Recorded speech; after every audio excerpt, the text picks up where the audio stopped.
Hello, my name is Marcus, and welcome to my channel. We're here to talk about Dragon Ball Daima Episode 17, subtitled Goma.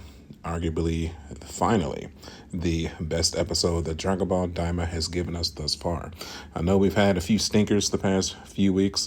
Myself as a Dragon Ball fan, I was struggling a little bit myself, but it looks like the writers and the creators have listened, and most likely I'd be shocked if they have not brought the majority of us back with this particular episode.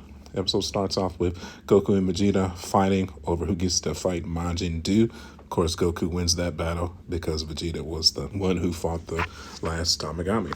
So I don't want to breeze past this battle between Goku and Majin Buu. I feel like, obviously the focus of the episode was on Goma, but I feel like it would be foolish to just blow past this battle here. This was a brilliant battle between Goku and Majin Buu. It really was. I really liked the kung fu aspects in the martial arts mastery displayed by Goku in this episode, and I really liked the Majin powers displayed by Buu in this episode as well. Really showcased that he really has it hunkered down on how the Majin powers work. It really reminded me of Kid Buu and Fat Buu for sure. Super fun to watch. The music was great as well. Just a very entertaining fight. It's unfortunate that it took this many episodes to get us back to form, but what you're going to do is Dragon Ball. You're going to have your filler episodes. And I tell you what, when Goku transformed into a Super Saiyan against Buu and punched him in the cheek and he had that look of death in his eyes, I was like, okay, we're in for a treat for sure. In my opinion, it's always a treat to get to see Goku fight with his power pole. Particularly one of my favorite scenes throughout this battle was Majin Buu pushing him back and Goku utilizing the power pole to stop his momentum and twirl himself around and get himself back into a proper fighting stance. You just don't do that. That is mastercraft of animation choreography, so you have to appreciate that for sure. We criticize when the show is not performing the way we want it to, but when the show is performing at a peak level, we have to give it its proper due for sure. No pun intended. We did get a bit of a troll in this little situation here. At first, Majin Buu was going to try to fight Goku, but Dr. Arnisa quickly stepped up and was like, what are you doing? You good, bro? We need a winner here, not a loser. So go ahead and sit back down. You good. Kind of a nitpick, too. I would have loved to have seen the conclusion to this battle as well. But, Goma quickly stepped in and concluded it himself. So here's what it is. The main baddie of the series has finally made his appearance. So I found it so funny that SH Figuarts was trying to pass off the smaller Goma for $75 when we just knew that was not going to be his final form, especially with the devil eye finally installed in his forehead that's giving him maximum power. So still find it interesting that this thing has been lost for millennia since the days of Demon King Abora, but whatever, they got it now. So we finally get to see the third demon eye in action. Everybody is terrified of it. It looks like it definitely lives up to his name. Pretty much it seems to be making him invincible thus far. Which honestly makes perfect sense because the way they've been pumping this thing up all serious, if it didn't make him invincible, honestly, I would have been a bit disappointed. This was a magnificent battle. In the past, when it comes to Dragon Ball, we know that it's usually centered on a 1 versus 1, maybe even a 2 versus 1 or a 3 versus 1 from time to time. But it's very rare that we get kind of a full battle royale of a 3-team or a 4-man team or a 5-man team versus one particular person.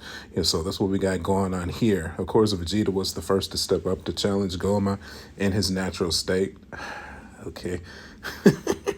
You would think that they would be able to sense Goma's power. Maybe the demon powers are not as easily sensed as they are in the mortal realm, but Vegeta still trying to step up and trying to challenge him in natural state.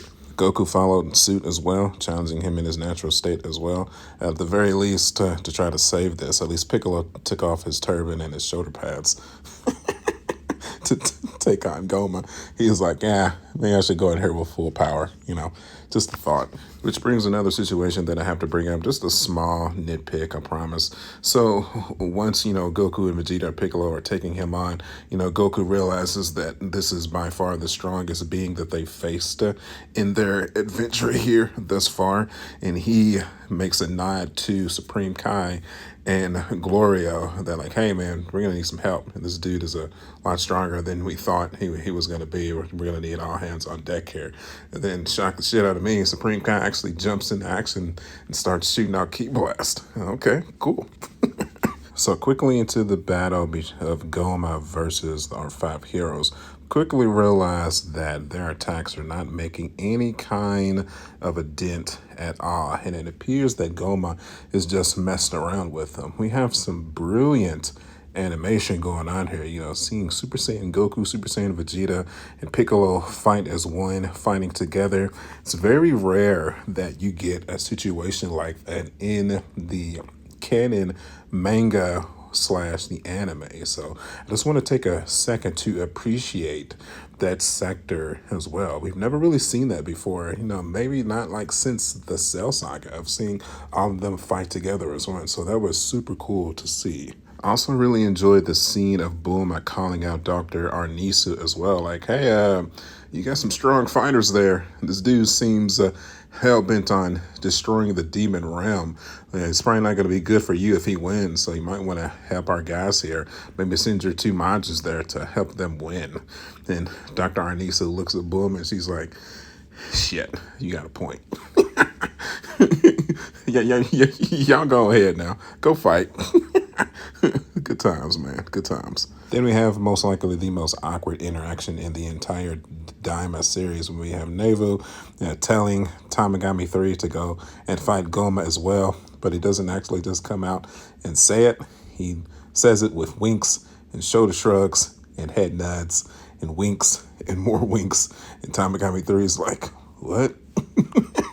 Then he finally realizes, he's like, oh, okay, you want me to go do this? Cool. Yeah, just odd, just awkward. But even with that cringiness, it did not deter or take away from the majestic of this 5-on-1 battle. Seeing the Majins with Glorio and Supreme Kai, and Goku, Vegeta, and Piccolo taking on Goma, and still not really making a dent into his power. This episode, I think its main goal was to demonstrate the power of the Devil Eye, and it really did a great job of showcasing that it really can make said Kinga invincible, indestructible, because shoot, man, he was putting on quite the show. This little interaction with the Tamagami in particular, he clearly was not even looking in his direction. Tamagami tried to slice him in his back. He was able to block the blow with ease. It's definitely scenes like that you just don't take lightly. That takes a supreme amount of skill, lifetime amount of skill. You just don't do that. You just don't block that. So clearly he's got some supernatural ability going on here. Same thing with Majin Ku, being able to utilize his Majin powers to wrap his appendages around Goma, and Goma just being able to break free from it like it was absolutely nothing. Again, we've seen Kid Buu or Fat Buu wrap their appendages around Goku and Vegeta before, and it takes all of their muster, all of their power to break out of said appendages, and Goma just being able to break through that like it was nothing. It's definitely not something that you take lightly, for sure. Then once we see all of our combatants give their full fighting force in trying to take Goma down, they all decide to team up and put together easily one of the best beam struggle situations between multiple adversaries that we have seen, in my opinion, since the Cell Saga. You remember when all of our heroes were trying to shoot their own beam attacks at Cell while he was taking on Gohan's Kamehameha? It definitely reminded me of that here. But this time, Goma literally just used an energy shield to kind of deflect the Kamehameha, the Gallic gun, Glorio's lightning effect, Piccolo's special beam cannon, the Majin's beam attacks, even Supreme Kai's beam attacks. It just didn't really do anything to really take down the force field provided by Goma. But we were still honored with the visual spectacular that, graced our screens. Easily some of the best animation, in my opinion, that we have seen thus far in the entire series. 17 episodes in, you don't get this type of animation every single time, man. So, like I said, you have to praise it when it deserves praise. If it's on some BS, then we'll adjust that accordingly. But, this was a brilliant episode. It really was, across the board. So after this beam struggle, things really start looking grim because it really didn't do anything at all.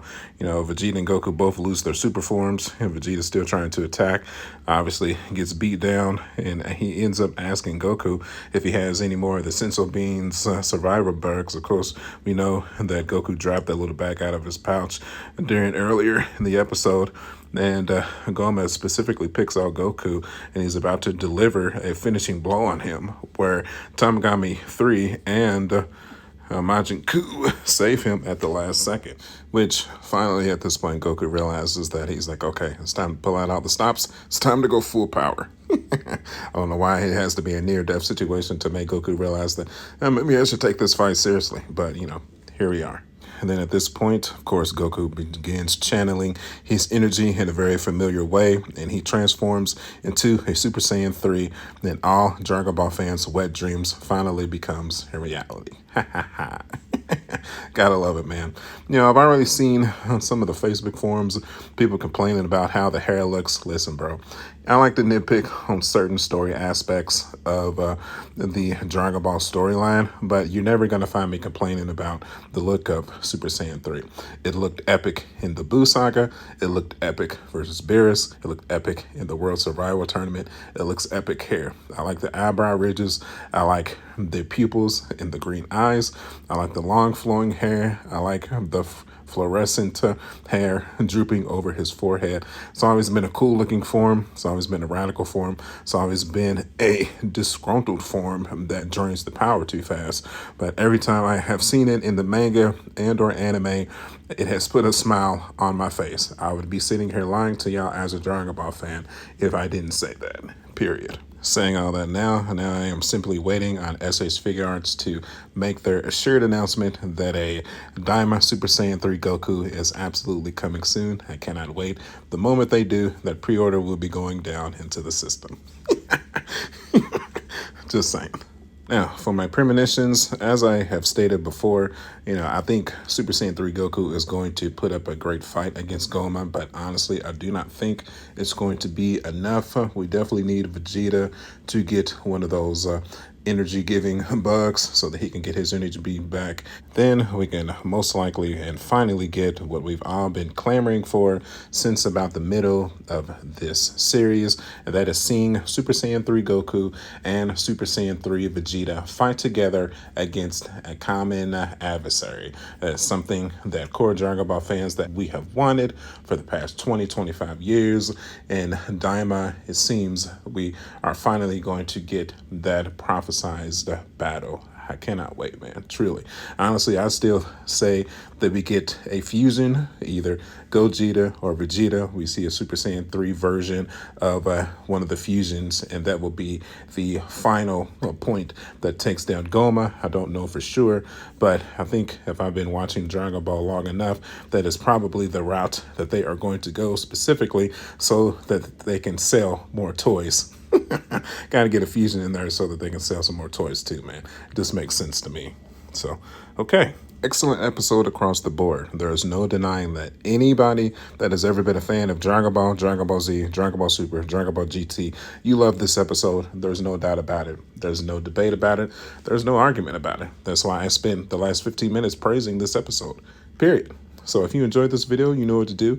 Hit that like button. If you want to follow the rest of the Daima series, we only have 18, 19, and episodes 20 left. I have covered every episode of this series since the beginning. Make sure you get subscribed so that you can follow my breakdowns and that you don't miss out. You can follow me at youtube.com/markjack79. I am also on Facebook, Instagram, and TikTok.